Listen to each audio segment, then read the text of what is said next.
Madam Speaker, if you look at the economy of the country, Madam Speaker, when the dollar came down, Madam Speaker, it is good for the members of this House to realize that when the dollar was able to come down from 160 to 130, Madam Speaker, that gave us a debt relief of about 570 billion shillings, Madam Speaker.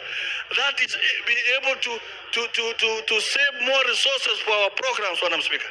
It means, Madam Speaker, if Kenya was to live within its means, then, Madam Speaker, we must reduce expenditure on parastatals that are taking a lot of money and they are giving less, Madam Speaker. So we agree with matching of about 47 parastatals, Madam Speaker, so that we have a lean government that we are able to finance and we are able to grow the economy rather than creating a lot of organizations that take a lot of money, especially on recurrent expenditure and travel allowances, Madam Speaker. Madam Speaker, for us to grow this economy, we look at the agricultural sector, Madam Speaker, in many ways. Look at the livestock industry, Madam Speaker. The livestock industry, Madam Speaker, is actually an economy of the pastoral community, which is more than 80% of Kenyans who are actually practicing pastoralism, Madam Speaker. That is an area that we need more resources.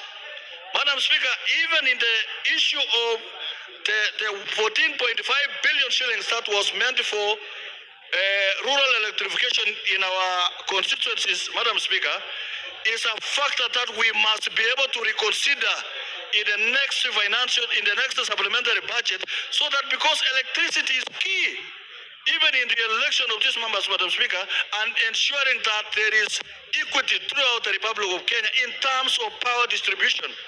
Madam Speaker, there are parts of this country that have never even seen the wires, the electric wires that are in our country, Madam Speaker. So what we are saying, Madam Speaker, is whereas we cut on our expenditure so that we can be able to grow and live within our means because of the failed finance bill, Madam Speaker, there is a critical area that we need to, as an House, investigate and be able to put sanity. Madam Speaker, look, we are losing about 400 billion on tax expenditure in this country, Madam Speaker. People who are very busy claiming VAT returns, Madam Speaker, every day. So you can look at, we are trying to raise more money, and there is a lot of other monies, about 400 billion, that are actually going down through fictitious claims of VAT, Madam Speaker, and other tax expenditures, Madam Speaker.